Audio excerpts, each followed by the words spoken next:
Happy New Year, folks. Today we shall be discussing the issue of waking up in the middle of the night and not being able to fall back asleep. I have talked about, difficulty falling asleep in my previous videos, not just one, a couple of them addressing those strategies that can help people sleep better on a sustainable basis without having to use sleeping aids or sleep medications. And that's the goal of this set of videos, helping to restore sleep. After all, you'll agree with me that sleep is a natural process. So there are those individuals that do not have trouble falling asleep, but their issue is staying asleep. They sleep for 2-3 hours, and then before you know it, they're awake and they can't fall back asleep, or they sleep, wake up multiple times in the middle of the night. Now, if you're one of those people, I think this video is really going to help you. And if you know someone else who suffers this kind of predicament, this video is designed for you from the point of view of an expert who's helped quite a lot of people who have sleep problems, and now they sleep well naturally. Now, the foundation I'm going to lay is that first and foremost, if you're someone who wakes up multiple times in the night, the first step would be for you to be assessed by a competent psychiatrist or psychologist to be sure that you do not have significant anxiety and or depression, because they sometimes go hand in hand. It's not uncommon to have anxiety and depression coexisting. But this is not the crux of what I'm going to be discussing in this video, but I would say that will be the first step. We need to remove that out of the way, because if you have significant anxiety and depression, if these things are not identified and treated, sleep may continue to be a challenge. But there are individuals who truly have insomnia independent of anxiety and depression. And when I was in medical school a long time ago, we were taught at the time that insomnia was never a primary problem. It was always secondary to psychiatric problems like anxiety and depression, that one could not have insomnia as an independent problem. But we know that that is not true. So research and more modern knowledge has revealed that people can truly have insomnia independent of these issues.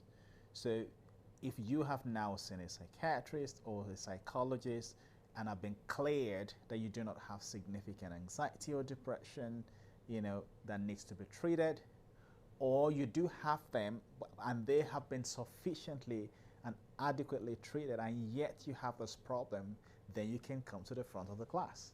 Now, what I'm going to say will be useful to you.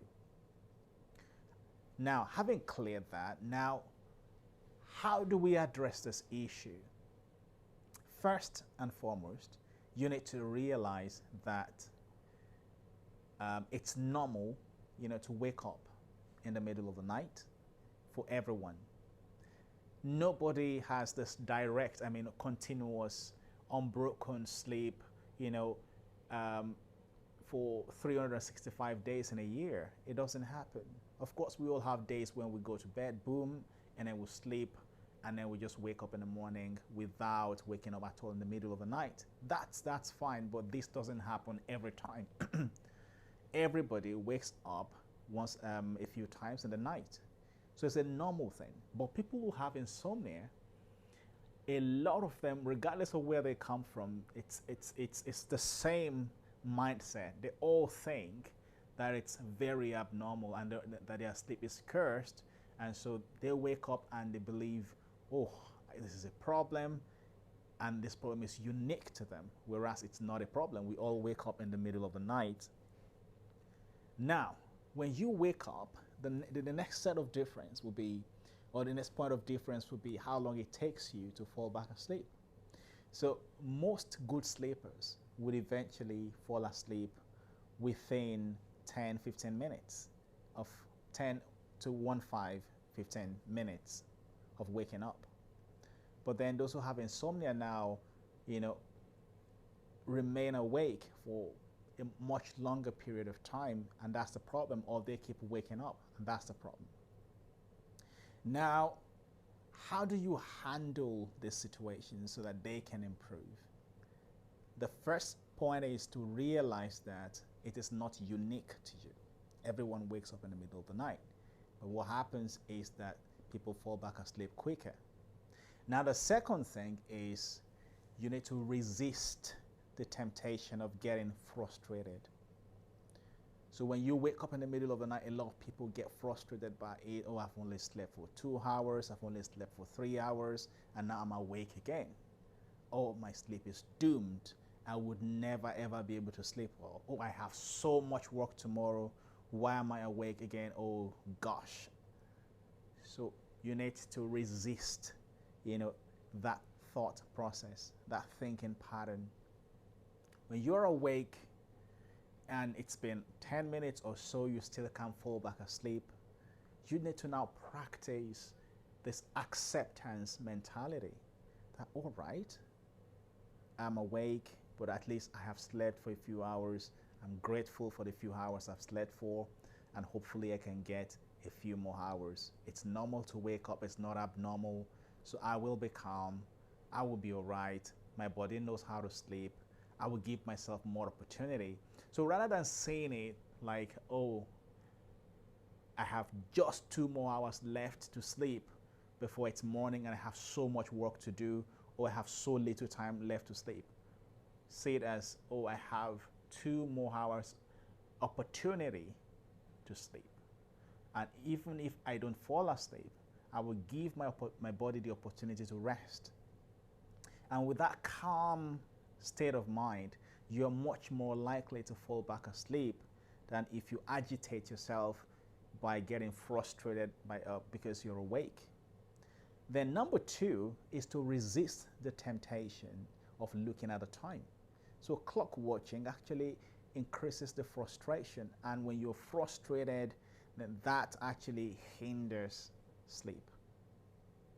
Now, there are also experts who say that if you've been in bed, after waking up, you've been in bed for up to 20, 25 minutes and you can't fall back asleep, that you could quietly step out of bed and do something else calming. It could be breathing exercises and a few other things that can relax you.